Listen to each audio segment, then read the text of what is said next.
Hi, this is Manjula Narayan, books editor, Hindustan Times, and I have with me the fantastic Mr. Dhruv Bogra, who's written Grit, Gravel, and Gear. It's 400 days on a bicycle from the Arctic to the Andes. So, Thank you, Manjula, having me here in the studio. I read this. I read it all through yesterday because I wanted to Okay. finish it before I met you. Like I said, I just left out the Guadalajara chapter, Yeah, that's a which I marathon will, read. which I'll go back and Okay. read. But it's fascinating. I mean, I was like really taken in by it, and the level of detail, you've put managed to put into your book, and also the how inspirational it is. You know, Yeah, thank you. so let's start with the detail. How did you manage? I mean, you've remembered people, places, the ambience of the place, and then you recreated the landscape. Talk about that. Well, it was hard work creating this book, but obviously I had a lot of help along the way. I maintained a journal. I had two cameras, a smartphone, a GoPro, so I was taking thousands of pictures, many GB of videos. And when I was actually penning down the book, I had these as reference points. So I had my pictures, I had my notes, which are in the journal that I was maintaining. And very importantly, which I discovered later on, was the Google Maps timeline. So my location was always on. So I could actually triangulate and kind of through a picture's information, really scroll back to where I was, and the memory would then flash back saying, okay, yeah, that thing happened over there. And then I would just continue writing. The other piece was the book was not just about writing from my journal or my notes or my pictures, but I also had to do a lot of research. So, for example, if I was in Tikal in Guatemala, or if I was in Peru in the amongst the Inca ruins, I actually researched books Yes, written I by noticed that. I researched books written by archaeologists and historians, and sort of embellished the book with those details. So it becomes not just a cycling book; it's also a journey that takes you through the culture, the geography, the history of those lands in brief. I would have loved to write a history book because I'm a historian. I mean, way back in college, I used to do a lot of research. But yes, I had to keep the book to a tight size. Okay. Okay, but I was also quite taken in by the while you're on the road, the kind of sort of your introspection and the thoughts that you've put down, which anybody, I mean, you don't have to be somebody who's sporty. You could just be obviously, but of course, I think there are a lot of people who are into the romance of the road would pick up this book. Yes, yes. Any But traveler would. yeah, Yes, would any love to. traveler would, Yes. a backpacker, Yes. motorcyclist, Yeah, a cyclist, absolutely. you Yeah. know, Or even someone who's dreaming trekker. of traveling. Yeah, But someone who's somehow dreaming of traveling. just cannot for some reason, due to some commitments back home. Yeah. But would love to be inspired and would dream. I think this book would be good fuel Yes. to create a vision for yourself, I think. Yeah. So, but even if you're not one of those people, and if you lead a very sedentary life, I think Yes. even then you can get something out of this book because you've kind of put down, you've thought about things like love and about Yes. life and Yes. the struggle to live basically. So talk about that. And you've been quite honest. Yes. This book is about a quest that I had. It was my own personal quest, and I've shared it fairly transparently in the book. My own personal struggles in my personal relationships or my work, as well as my quest for meaning and purpose to life. And one of the things I really wanted to do along the way was to introspect on that, not just explore the culture, the lands, which was a dream from my childhood, but also to use this journey as a metaphor to just discover more about life and in the process more about myself. So I even named my bicycle Quest for that purpose, and she was my companion right through. So yes, the book is a commentary on life. Yes, when you're out there in the wilderness for days and weeks on end, when you don't meet a soul for many days, you do tend to develop a greater bond with nature, with the outdoors. I would often find myself talking to trees and rocks and animals. I met a lot of bears on the way. Yes, yes. And I would actually talk to them from across the road, even though it was so dangerous to do that. But I lost my fear on the way, and I lost my sense of, I kind of started to believe why the ancient people, why the indigenous tribes used to believe so much in nature and worship animals and nature so much, because you feel that bond as a human being. So in that isolation itself started arising a lot of philosophy, a lot of reflections, and you really, I think, enter into the cradle of life, you know, for that period of time, and it gives in tremendous insights to ourselves and perhaps to the world around us. If you're, I mean, I don't know, in a corporate job, Yes. so which is high pressure, like, you know, and it's every day you go to work and you interact with people, Yes. like all of us, you know, it's even that takes such a lot Yes. from you, and this is completely different. It's a solitary thing. Yes, so it's like life is all about duality, right?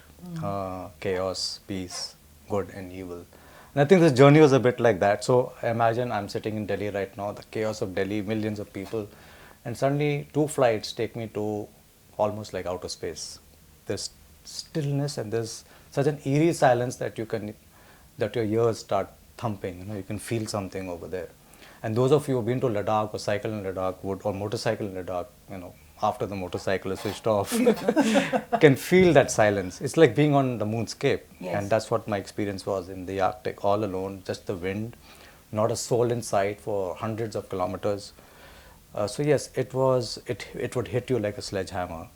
But then over a period of few hours, you just kind of naturally just blend into it because that's your natural self.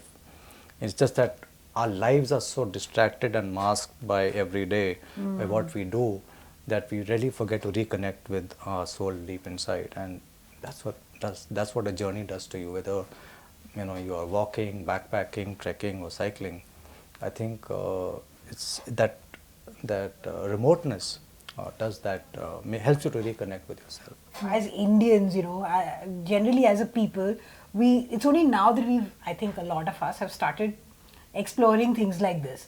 But you've touched on that, and you also touched on how you know, in South America, and people just assume that you're like one of them. Yes, I think a couple of things there. You touched upon two things. One is we are conditioned from a very young age to perhaps not delve too much into the outdoors.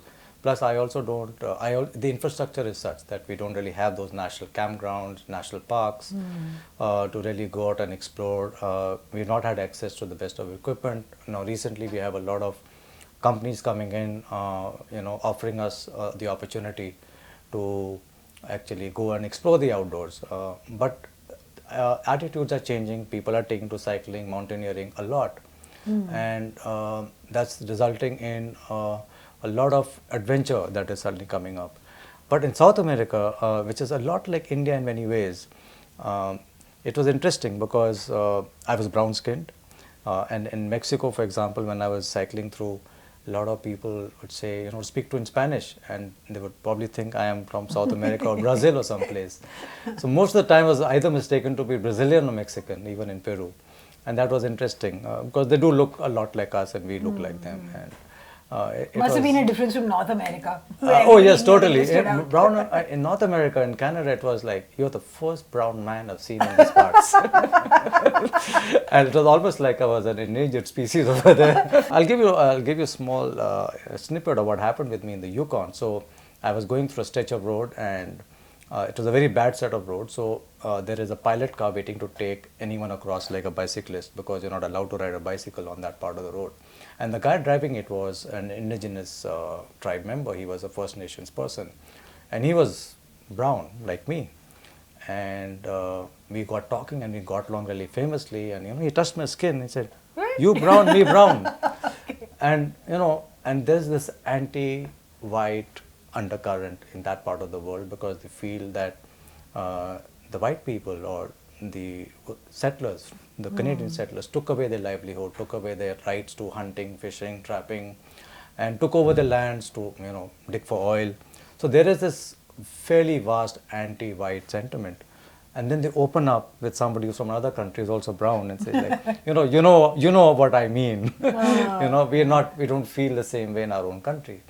So yes, I had this interesting conversation. There was another person in the Yukon again who put his hand on my shoulder and said, "Will you please come back to my country and learn our language and teach our children?" Yes. And I was stunned because, and there's a history to that which you can read about in the book, But I was stunned by what he said to me, and it stuck with me since then. That am I really supposed to be doing that? Is that the purpose of my life now? Is to go back and learn an ancient language? Yeah, maybe It was a very powerful moment at that moment, at that time. And even the thing, towards the end, I think the last chapter when you, the Inca moment when you think, oh, when you say that perhaps this is the birthplace of my soul. Yes. I found that also very moving. It was very, very moving. In fact, it was very powerful sentiment.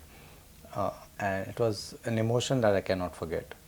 It was at that moment when I was descending into the sacred valley, into the town of Urubamba, when I just saw this mountain in front of me and the road just being swallowed up by the mountain in front of me. And I got this huge tingling feeling that I'd been there at some point in my life. I just couldn't fathom it. And yes, so it was a deep soul connection with Peru as a country, which is even there till today. Okay. Yes. Okay, so do you want to talk about your next project? Yes, I mean, my next project is definitely going to be on some more travels. I do intend in a few years' time to go on a long journey again on my bicycle. Maybe not as long, but long enough to be able to come back with more interesting stories to tell. And there is another project on the anvil about cycling to ancient places of worship in the world and a bit about the history, and I think it will be pretty interesting for people to know about the birth of religion or how religion is celebrated in different parts of the world, up in the mountains, which I love a lot. Yeah. So that is the next project. I really look forward to reading that as well. Yeah. Because if it's as good as, I mean, it's really gripping. Grit, gravel and gear. 3G. Go out and get it. It's very inspiring as well. So if it makes you want to throw away other modes of transport and actually get on a bicycle. So yes, that's the idea. So that's it. And thank you. Thank you so much. Thank you so much, Manjula. Thank you.